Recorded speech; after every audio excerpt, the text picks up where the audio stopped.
दोस्तों, अगर आपको बोला जाए अब से आप और हम मंगल ग्रह पे जाके रहने वाले हैं तो आपका रिएक्शन क्या होगा?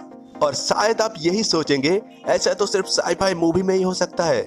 और मन में कई सारे एक्साइटिंग सवाल भी पैदा होंगे कि वहां तो इंसानों का जिंदा रहना ही नामुमकिन है, तो फिर वहां जाके बस्ती कैसे बसा सकते हैं? लेकिन हमारे सोच से भी परे इस काम को अंजाम देने जा रहे इस समय का पृथ्वी का सबसे अमीर इंसान एलोन मस्क। उनका कहना है कि 2050 तक इंसानी बस्ती को मंगल में तैयार कर दिया जाएगा। तो चलिए दोस्तों, जानते हैं एलोन मस्क इस काम को अंजाम देने के लिए क्या प्लान बनाया है। दोस्तों, ऐसे ही नॉलेजेबल बातें जानने के लिए चैनल को सब्सक्राइब कीजिए और बेल बटन को दबा दीजिए। तो एलोन मस्क के बारे में थोड़ा बताइए प्रोफेसर। एलोन मस्क जो इस समय दुनिया का सबसे अमीर आदमी है और वो टेस्ला कंपनी का मालिक है। ये कंपनी इलेक्ट्रिक कारें बनाते हैं और 2002 से उसने स्पेसएक्स कंपनी भी शुरू की और पिछले कई सालों से स्पेसएक्स रॉकेट टेक्नोलॉजी में काफी तरक्की किया है। स्पेसएक्स को बनाने का मकसद है कि स्पेस ट्रेवल को सस्ता बनाना, ताकि इंसान एक ग्रह से कई ग्रहों में जा सके और वहां जाके बस सके। क्योंकि एलोन मस्क का प्लान है कि 2050 तक वो मंगल ग्रह में आत्मनिर्भर इंसानी बस्ती बनाना चाहता है, जिसमें 10 लाख लोग रह सकेंगे, वो भी पृथ्वी के मदद के बिना। लेकिन प्रोफेसर, एलोन मस्क आखिर इंसानों को मंगल ग्रह पे क्यों बसाना चाहता है? वहाँ पे तो ना ऑक्सीजन है, ना खाना है और वहाँ का टेम्परेचर भी -100 डिग्री से नीचे है। ऐसे बंजर जगह को आखिर इंसानों के रहने के लायक कैसे बनाएगा? और जब इंसानों का रहने का सारा नेचुरल फैसिलिटीज इस पृथ्वी में मौजूद है, तो मंगल में क्यों बसाना चाहता है? यही बात जब एलोन मस्क से भी पूछा गया तो इस बात पे उसने कुछ ऐसा जवाब दिया कि हमारे पास दो रास्ते हैं। पहला रास्ता कि हम हमेशा पृथ्वी में रहे और भविष्य में होने वाली किसी विनाशकारी घटना का इंतजार करें, या हो सकता है न्यूक्लियर वेपन के साथ कोई थर्ड वर्ल्ड वॉर हो जाए, या जैसे एक एस्टेरॉयड के टकराने से जैसे डायनासोर समाप्त हो गए थे वैसे ही हम भी समाप्त हो जाए। इस तरह का किसी भी घटनाओं से हमारी प्रजाति का अस्तित्व खतरे में ही रहेगा। और दूसरा रास्ता ये है कि हम पृथ्वी से निकल के दूसरे ग्रहों में भी बस्ती बसाए। इस तरह मनुष्य अपने विनाश को टाल सकेंगे। लेकिन प्रोफेसर, सिर्फ मंगल पे ही क्यों और कहीं पे क्यों नहीं? इस बात पे एलोन मस्क का कहना है कि हमारे सौरमंडल में हमारे पास क्या ऑप्शन है। शुक्र यानी वेनस, यहाँ बहुत ज्यादा प्रेशर है और एसिड की बारिश भी होती है। फिर है मरकरी यानी बुध, ये सूरज के बहुत ही ज्यादा पास है, इसीलिए यहाँ पे बहुत ज्यादा गर्मी होता है। बृहस्पति और शनि यानी जुपिटर और सटर्न, इस पे तो बसा ही नहीं जा सकता क्योंकि ये तो गैसीय प्लेनेट है। लेकिन इनकी चांदों पे जाया जा सकता है। इनके कई चांद है लेकिन वो बहुत ही दूर है।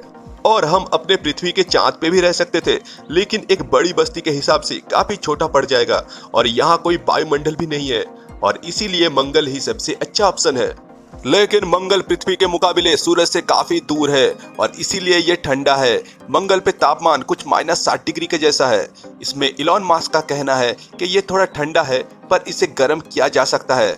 और मंगल के वातावरण में ज्यादातर कार्बन डाइऑक्साइड है, करीब 96% कार्बन डाइऑक्साइड है, करीब 2.5% नाइट्रोजन है और लगभग 2% आर्गन है। और हमारी जो काम की गैस है ऑक्सीजन, वो 0.174% है।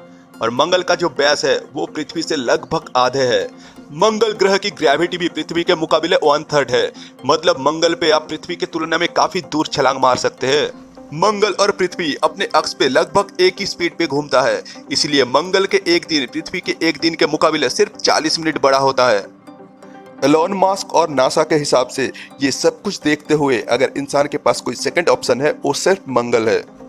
वो सब तो ठीक है प्रोफेसर, लेकिन पृथ्वी से मंगल पे जाके शहर कैसे बसाएगा और वहां जिंदा कैसे रहेगा? एलोन मस्क के प्लान के हिसाब से 2026 में पहले मार्स में इंसानों का एक छोटा ग्रुप जाएगा। इस ग्रुप के पास कम से कम 2 साल जिंदा रहने की तमाम चीजें मौजूद रहेगी, यानी खाना पीना, ऑक्सीजन और प्रेशराइज्ड सूट।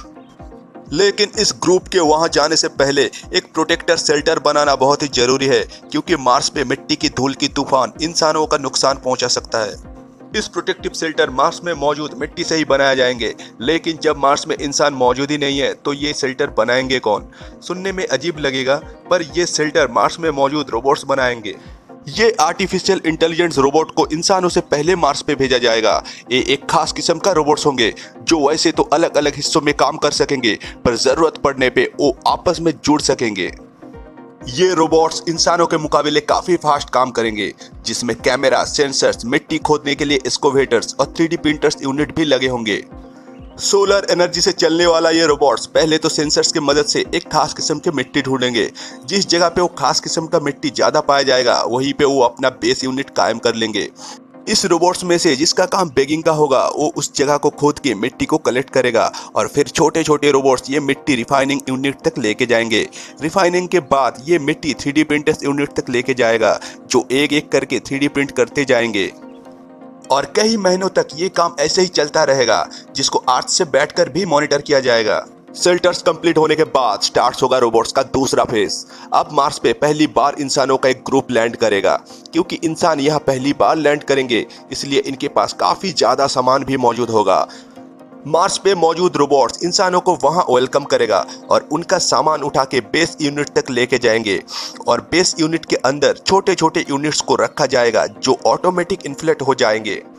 क्योंकि मार्स का एटमॉस्फेरिक प्रेशर बहुत ही कम है इसीलिए वो इस प्रेशराइज्ड यूनिट में रहेंगे। यानी इन यूनिट्स में अर्थ की तरह आर्टिफिशियल प्रेशर बनाए जाएंगे और ये सारे प्रेशराइज्ड केबिन एक दूसरे से जुड़े होंगे और इन्हें इलेक्ट्रिसिटी देने के लिए रोबोट्स की मदद से एक सोलर फार्म बनाया जाएगा।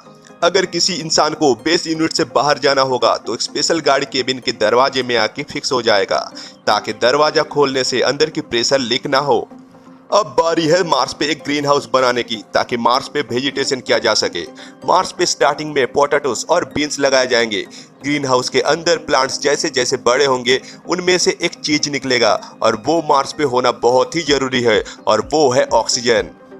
जी हाँ, ये प्लांट मार्स पे इंसानों को सब्जियों के अलावा ऑक्सीजन भी देगा, लेकिन ये ऑक्सीजन इतना भी ज्यादा नहीं होगी, इसीलिए मार्स पे जल्द से जल्द ऑक्सीजन बनाने का भी बंदोबस्त किया जाएगा। और ऑक्सीजन बनाने का एक्सपेरिमेंट मार्स पे पहले ही मार्स रोवर कर चुका है। एक स्पेशल डिवाइस जो सोलर एनर्जी के जरिए ऑपरेट होगी वो मार्स के एटमॉस्फेयर से कार्बन डाइऑक्साइड को लेकर उसमें से हीट और इलेक्ट्रिकल करंट पास करेगी, जिससे ऑक्सीजन कार्बन डाइऑक्साइड से अलग हो जाएगा और वो ऑक्सीजन कलेक्ट किया जाएगा। यानी अब इंसानों की एक छोटी टीम वहां ऑक्सीजन बना सकेगी और खाने के लिए वहां सब्जियां भी पैदा कर सकेगी। और मार्स के जमीन के नीचे फ्रोजन वाटर मार्स पे मौजूद रोवर पहले ही ढूंढ चुका है, तो उस बर्फ को पिघलाकर पानी भी बनाया जा सकेगा।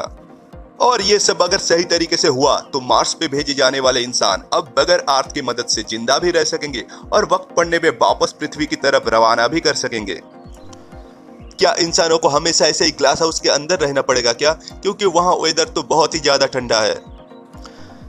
साइंटिस्टों के मुताबिक अगर मार्स के एटमॉस्फेयर में कुछ ऐसे चेंजेस किया जाए जिससे मार्स का टेम्परेचर बढ़ जाए तो शायद आने वाली 100 या 200 सालों के बाद मार्स ऐसे ही हरा भरा हो सकता है जैसे हमारा पृथ्वी है। यानी साइंटिस्टों के मुताबिक मार्स पे टेम्परेचर बढ़ाने से वहां दोबारा जिंदगी पाया जा सकता है। लेकिन वहां पे टेम्परेचर कैसे बढ़ाएंगे? इस काम के लिए कई लोगों ने कई आइडियाज दिए हैं। एक MIT स्टूडेंट मार्गारिटा मैरिनोवा का आइडिया है कि मार्स पे रोबोट्स के जरिए फैक्ट्रीज बनाए जाए जो हमेशा दिन रात बस एक ही काम करेंगे। उनका काम होगा सिर्फ धुआं निकालना और उस धुएं की वजह से मार्स में भी वही सब होगा जो पृथ्वी में हो रहा है, यानी ग्लोबल वार्मिंग। और दूसरी तरफ इलॉन मस्क ने भी मार्स में टेम्परेचर बढ़ाने के लिए एक आइडिया दिया है और वो ये है कि मार्स में न्यूक्लियर वेपन इस्तेमाल किया जाए। उनका कहना है कि अगर मार्स पे 10,000 न्यूक्लियर मिसाइल फायर किया जाए तो वहां के आइस भी मेल्ट होंगे और वहां के ओवरऑल टेम्परेचर भी बढ़ेगा, जिसकी वजह से मार्स पे जल्द से जल्द इंसानों के रहने के काबिल बन सकेगा। एलोन मस्क और नासा का अभी तक यही प्लान है। 2026 में इंसानों का एक छोटा ग्रुप वहां जाएगा, फिर हर 2 साल के बाद जब अर्थ और मार्स एक दूसरे के करीब आ जाए तब और लोग भेजे जाएंगे। 2050 तक मार्स पे 10 लाख लोग ऐसे ही प्रेशराइज्ड केबिन में रहेंगे और साथ साथ मार्स का टेम्परेचर भी बढ़ाने के लिए कोशिश करेंगे। उनके हिसाब से 100 या 200 साल के बाद वो मार्स को भी अर्थ जैसा प्लेनेट बनाने में कामयाब होगा। लेकिन प्रोफेसर, इतना बड़ा प्लान के लिए तो बहुत ज्यादा खर्चा होगा, इतना पैसा कहां से आएगा? एलोन मस्क खर्चे का प्लान कुछ इस तरह से बताया कि उन्होंने एक वेन डायग्राम दिखाया जिसमें 2 तरह का टीम है। एक टीम में वो है जो मंगल जाएगा और एक टीम में वो लोग होगा जो इसका खर्च उठाएगा।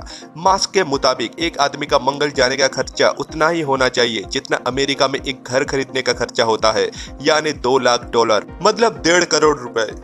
ये खर्चा इतना कम कैसे किया जाएगा? इलॉन मस्क इसके लिए 4 सूत्र बताया।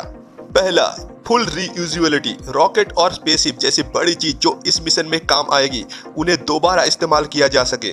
आमतौर पे एक स्पेस मिशन में इस्तेमाल होने वाला रॉकेट सिर्फ एक ही बार के लिए इस्तेमाल होता है, लेकिन बीते दिनों स्पेसएक्स कंपनी ने रीयूजेबल रॉकेट पे काफी तरक्की की है। दूसरा, रिफिल इन ऑर्बिट यानी पृथ्वी की कक्षा में फ्यूल भरना। पहले रॉकेट स्पेसशिप को पृथ्वी के ऑर्बिट पे छोड़ेगा, फिर रॉकेट नीचे पृथ्वी में आ जाएगा, फिर इसी रॉकेट में एक फ्यूल टैंक लगाया जाएगा और वो फिर से उस ऑर्बिट में उस स्पेसशिप के पास जाएगा और उस स्पेसशिप में फ्यूल भरने के बाद फिर से वापस आ जाएगा। और ऐसा करने से छोटे रॉकेट में ज्यादा सामान और ज्यादा लोग जा सकते हैं, फ्यूल का एक्स्ट्रा लोड नहीं होगा।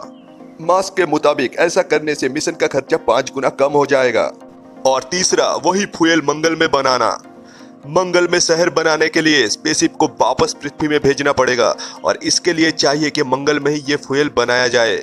मास्क के मुताबिक ये करने से मिशन का खर्चा और भी 5 गुना कम हो जाएंगे। और मंगल में ये फ्यूल बनाना काफी आसान होगा क्योंकि मंगल में ढेर सारे कार्बन डाइऑक्साइड है और जमीन के नीचे से पानी निकाला जा सकता है, यानी CO2 और H2O का जुगाड़ हो गया। इन दोनों की मदद से ऑक्सीजन और मीथेन बनाया जा सकता है जिससे फ्यूल बनाया जा सकता है। मास्क के ये 4 बातों के मुताबिक मंगल पे पहुंचना और लौटने का खर्च काफी कम हो जाएगा। तो क्या हमारे नेक्स्ट जनरेशन के लोग मंगल ग्रह पे रहेगा? कुछ भी हो सकता है नील, कल किसने देखा।